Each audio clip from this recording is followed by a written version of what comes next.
You're listening to the Valley Current.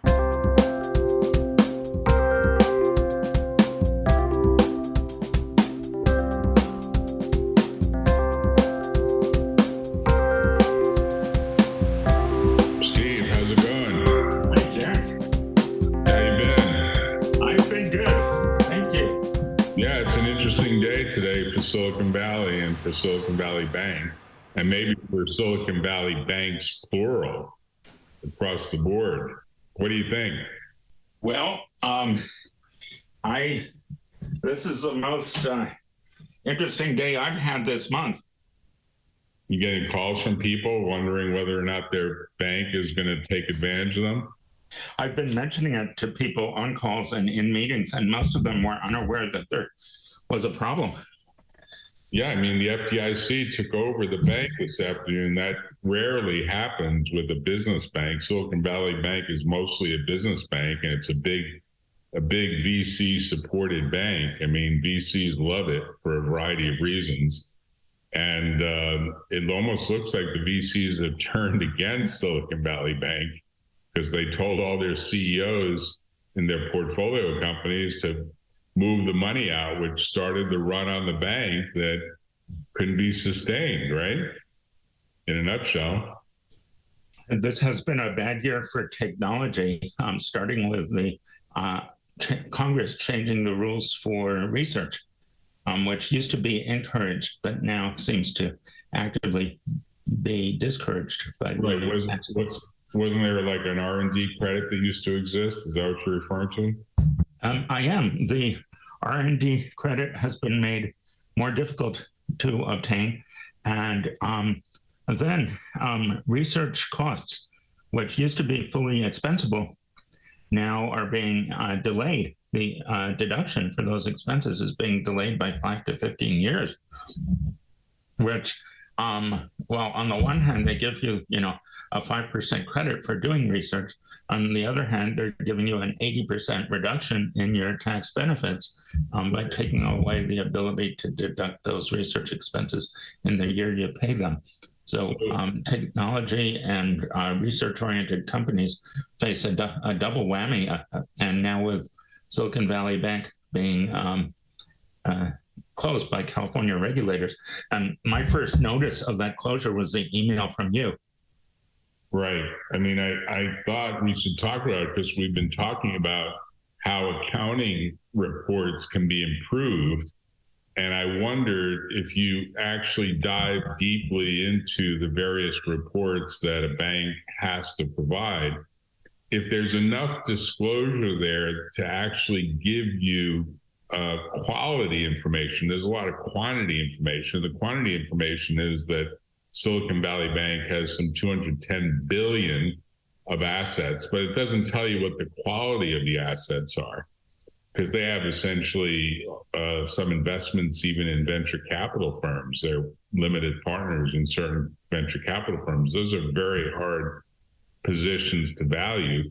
And I think they have 108 billion of deposits that they are like loan, you could say that they owe people. So the assets exceed the liabilities just on a strictly balance sheet kind of basis, but not if everyone is asking for cash on the barrelhead instantly, right? Because you've got to convert those lengthy assets that tend to have a much longer duration into immediate cash, and that doesn't happen that fast, right? You've asked a handful of questions. The first question being, do I have any inside knowledge of this mess? And the answer to that is no. I just read the same news reports that everybody else reads, with the caveat that I've been involved in Sarbanes-Oxley compliance for the last 20 years. So I'm slightly aware of the controls that are in place. And my knowledge and practice are not specific to the banking industry. I have no banking clients. I do have a practice that's focused on providing tax services to research-oriented companies. So I have companies whose corporate tax return and whose employees' tax returns are going to be affected by this. And in particular, the payroll is a big concern because apparently a lot of technology startups were running their payroll through Silicon Valley Bank. And I'm not even sure that payroll is covered by FDIC insurance. So they may have a problem. Well, I think the first 250,000 should be covered. But I think your point is these payrolls are sometimes much bigger, and the payroll account might have millions in it. It could have, who knows what the number is, because some of these startups get big fast, and they're getting venture capital deposits that are pretty significant. And often there's a line of credit behind it. I doubt those lines of credit are going to be honored by a bank that's essentially in receivership. So essentially the runway for a lot of startups has now shortened, because not only do they not have those lines of credit anymore, but they also have a risk that they aren't going to be able to get all their funds out, at least not right away.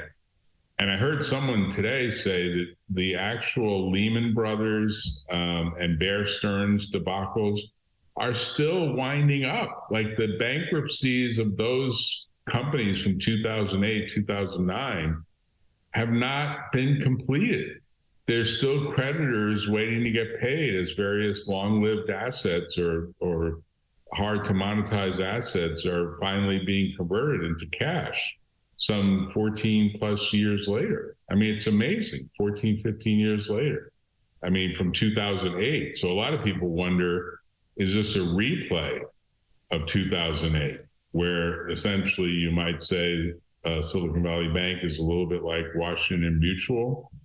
And when Washington Mutual went down, that began to have a chain effect to some degree. Or you know, Jack, I'm probably biased by the spin on the news. And since neither you nor I have an inside channel, I can tell you this. I have not seen any reports of fraud in this Silicon Valley mess. The reports that I've been reading suggest that the bank overspent on long-term investments. Right. And then there was a run on the bank, like you said, and right. then they had to sell a bunch of long-term treasury notes at a $2 billion loss, which is about 1% of the total assets right. that were involved. And then when this happened, the advisors started saying, move out of SVB. Move your assets elsewhere, inspiring a run on the bank. Right. Then looking at the market reports, the stock went down 60% yesterday, Thursday, another 60% this morning, right. approximately. It's like 260 to under $26 a share, and maybe headed to zero by Monday, right? Right, at which point the California regulators pulled the plug. Getting back to the controls and Sarbanes-Oxley, Sarbanes-Oxley required disclosure of every perceivable risk and to some extent compensation of the risk, but certainly disclosure in the financials for the risk. And so what you've had over the last 20 or 30 years is what used to be a 20-page SEC annual filing became a 300-page SEC filing listing all the risks. And nobody had the time or patience to read those 280 additional pages. Right. So you could say disclosure is interesting, but no one really understands it. What's the point, right? It's CYA, I guess, is what you'd say. Now, maybe analysts should be pouring through this stuff. And I guess there was a venture firm named Union Square Ventures in New York, or maybe it's more of a hedge fund, that did read through some of these reports and did say that things didn't look so good because of some of these assets or some of these loans that were outstanding on their books at whatever it was, 2%, and they need to borrow money at like 4.5%. I mean, we have a huge increase in interest rates that have happened over the last year or two from when we were at almost zero, right? So at some level, they may have been whipsawed by the interest increases as well, right? But the Goldman Sachs folks don't look good either, because they were trying to raise money for them, and that just completely floundered.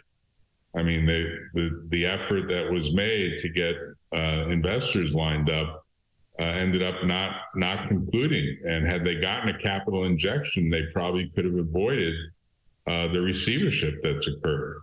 But can you imagine being the CEO of this company, a 30-year veteran, literally there for 3 decades of his life, sitting around wondering, I guess I don't have a job anymore. If he does, it's going to be a transitional job, right? It's not a good thing for him. Gary Becker, a very nice guy. You have to wonder how he feels about any of this today. It can't be good, right? A few weeks ago, I was at an event from the Financial Executives International Silicon Valley chapter, of which Silicon Valley Bank is a platinum level sponsor. And there were VPs from the Silicon Valley Bank at this event. Now, I'm not sure how they feel today, but I'm probably far enough down in their Rolodex that they have not gotten around to calling me yet and asking if they could work at my tax service for the season. But if you're there and listening to this, we need help with tax preparation, and anybody qualified, feel free to send me a resume. Well, it's an interesting storyline, because I do think that obviously if a bank goes into receivership, the employees have to believe there's going to be some substantial cuts by whoever actually takes over the bank, because it's going to be some other bank that is trying to leverage its base of employees and is essentially buying customers and buying accounts and buying the brand, and maybe, slimming it down the way you could say Musk is doing at Twitter. I sort of jokingly said today to a group, an internal educational group at my firm, I'm kind of surprised Elon Musk didn't throw his hat in the ring and say, hey, we can fix this bank. I can be the CEO of yet another company and bring in some fixes, because he's pretty good at raising money. And had he been on the right side of CEO Gary Becker yesterday, when Becker asked everyone to be calm, and he said, not to worry, I've got money from Saudi Arabia that will back this bank in a nanosecond, or something like that. We're going to put solar cells on all the parking lots, and I've got trucks coming in right now loaded with solar cells to put on the roof and parking lot of each of these things. But think about Musk's credibility. He's got a lot of credibility in raising money. The jury recently said, in rejecting a class action complaint at trial, Musk announced the deal, he would have raised the money. The Saudis would have done the deal. Like, the guy walks on water. So had CEO Gary Becker yesterday had Elon Musk make a guest appearance with him and said, not to worry, guys, really, let's not destroy Silicon Valley. Let's not destroy Silicon Valley Bank. Let's not destroy all Silicon Valley banks. And definitely let's not destroy all banking in America. I'm here to save all of it. I mean, he could have been a big hero yesterday. It's kind of a joke I made, but I'm believing more and more that was the missing piece for Mr. Becker. On a more serious note, other banks have been affected, whether righteously or incorrectly. Right. And there was a drop yesterday in both Schwab and JP Morgan Chase. All the banks. This morning, JP Morgan was up. So I missed a buying opportunity yesterday to buy Chase JP Morgan and make a few dollars. It could be that this is a one-off. Yes, it's the biggest bank failure since 2008, but right. It could be an isolated situation. And that's a spin that I'm hearing, is that no other banks, especially larger banks, are much more heavily regulated and do not have similar liquidity and misdirected investment problems. Right, but can you imagine the due diligence issues that are now in play? I mean, this is not going to be an easy due diligence effort when you have the variety of assets that Silicon Valley Bank has. It's not really going to be so easy for anyone to get their arms around what is the real base of assets that are on the books at 210 billion, and how much of it is real and how much of it is just seemed like it was yesterday or the day before, but it's no longer true today. Just like the stock value eroded by 90%. Some of those assets may similarly erode, particularly if a lot of it is in venture firms as limited partners that have portfolio companies that are now going to be strung out. And that's not a good double whammy, right? It's a double whammy for them. I agree. The 210 billion sounded like an old number, and certainly predated the flight of deposit funds yesterday. So do you think we'll see more legislation like Sarbanes-Oxley or Dodd-Frank or any of the other statutes that are out there designed to actually change the risk profile of banking generally? Because 2008 was supposed to be the watershed event that fixed the financial system, but this kind of proves it didn't really fix it. Maybe it put a few Band-Aids on it, but obviously the fact that a big bank like Silicon Valley Bank is in receivership says something is still broken, and something is obviously not predictably sustainable, even if the stock market thinks otherwise. The stock market as of Monday thought the stock shares were worth $260 a share or more. The stock market, Jack, every tax return I file is an ethical dilemma, because the tax preparer often wants to pay zero taxes, and the government wants everything it's entitled to under the rules. Right. And I'm the piece in between those two conflicting viewpoints. So as a CPA who's also been involved a little bit in corporate and audit work, I've seen a fair amount of corruption. And I think there is corruption still out there, and there are problems still out there. And passing a law is only as good as the teeth in that law and the enforcement of that law. And so you can pass a law, but if you don't protect and encourage whistleblowers, and you don't follow up, if the only people who receive the whistleblower report are people who are in cahoots with the people who are taking the excessive risks or fraud, then there's a problem. So at some level, you would say maybe this is all about ethics, and the ethics of banking have become somewhat corrupted by the marketplace, and the fact that the bankers are looking at VCs who are making huge amounts of money and are jealous and are trying to make their banks somewhat model the VC model, where they can obviously take in similar clients, albeit for a different function, and hope that there will be great success, because Silicon Valley Bank does often get warrants and other sort of options as part of the deals that they construct with portfolio companies. So they're sort of getting compensated in a variety of ways. It's sort of an interesting question. What does that mean in terms of whether those assets are worth anything, right? Jack, I do not have specific inside knowledge regarding the banking industry, but in other industries where I do have specific inside knowledge, I've seen justifiable whistleblower reports that were ignored. And I have no reason to believe that banking would be any different.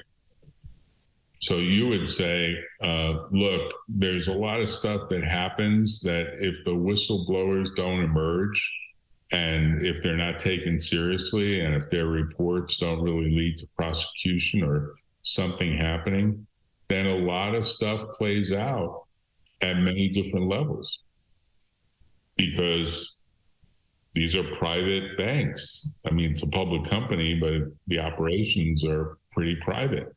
They're not really transparent, even though there are these big disclosure reports. What's really going on under the covers becomes kind of a congressional investigation, right? We shall see.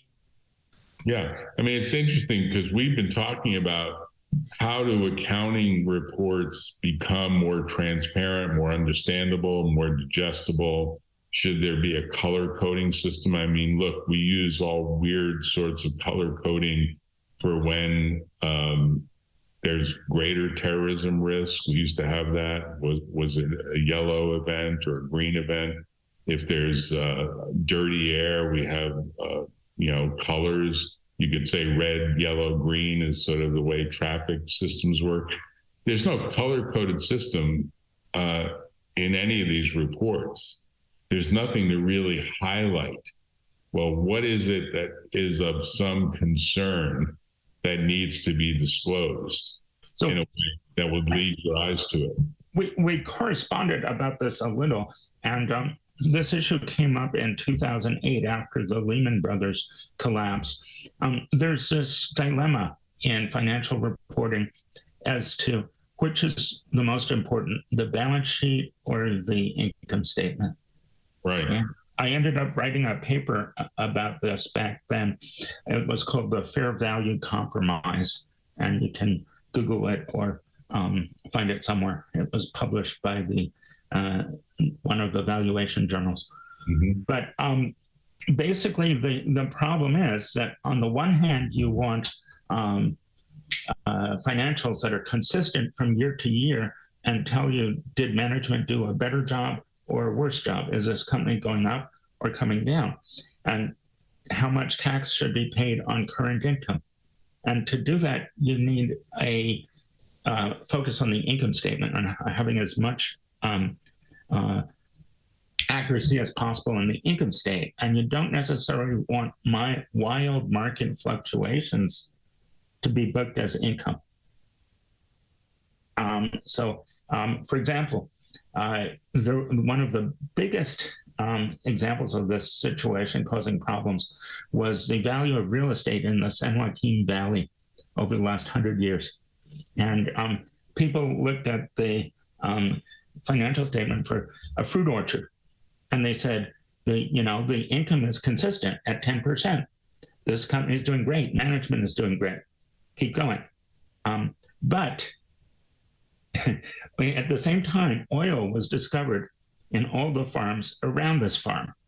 And if you take the value of their land and market to market, suddenly they're only getting 1% return on assets, which sucks. Mm-hmm. So on which year should this farm record and pay taxes on the boom from oil being discovered next door? Do you put it this year? Do you spread it out over 10 years? Do you spread it out over 100 years? And that's the essence of the problem is, should we focus on the current fair market value or some other definition of market value of the assets and allow market fluctuations to dominate? Or should you keep those assets at a historical cost and try and have a consistent year-to-year income statement? Another example is Coca-Cola. And they have some trucks and some syrup, which is worth nothing. And the value, as you and I know, is in the trademarks and patents and copyrights and trade secrets. And the market value that everybody drinks this addictive caffeinated sweet stuff. Right. And, people aren't going to change. I'm a Pepsi drinker myself, but, I need my afternoon Pepsi to be any good. Yeah.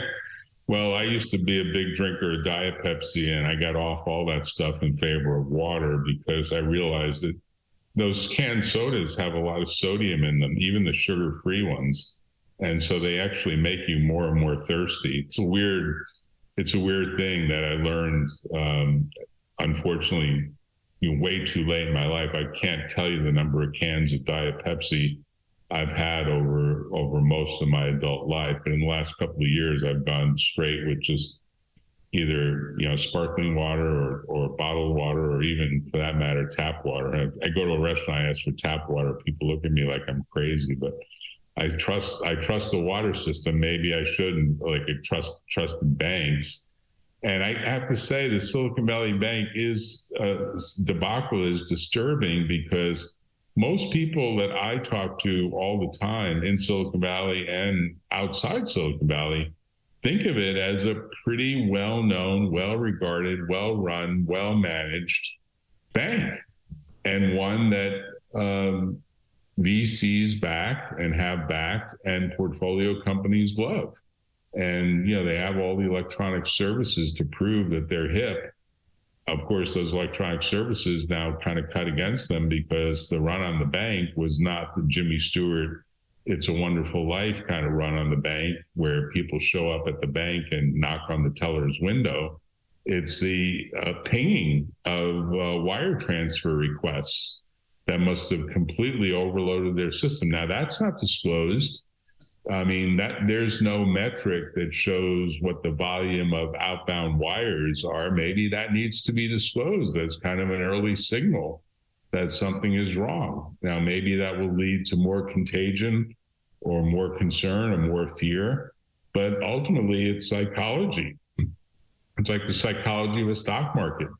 I mean, did Tesla all of a sudden go down 25% or 35% because it doesn't have factories?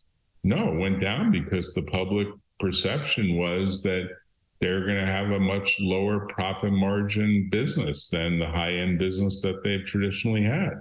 And so they're predicting the future with their investment and saying, I'm getting out because the good days are about to be over. And I agree that a disclosure is a good thing, and interbank, and not just the wires of individual clients moving their funding, but also the interbank volume.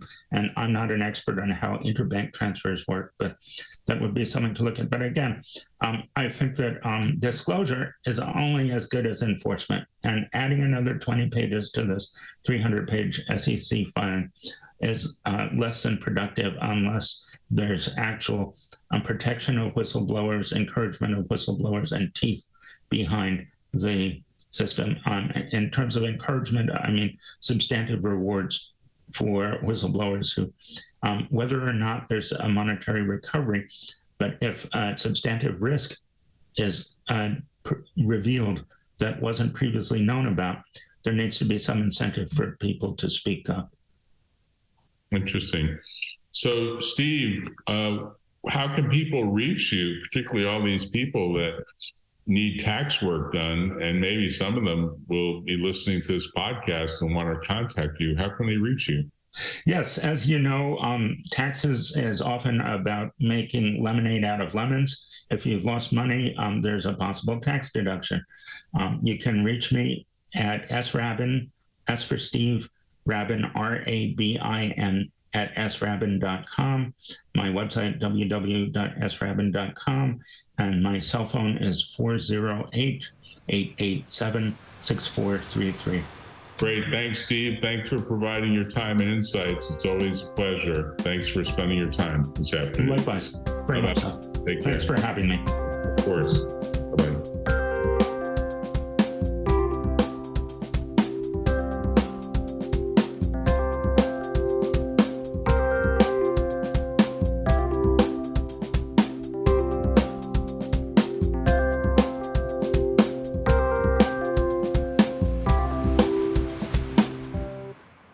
Tune in next time on the Valley Current.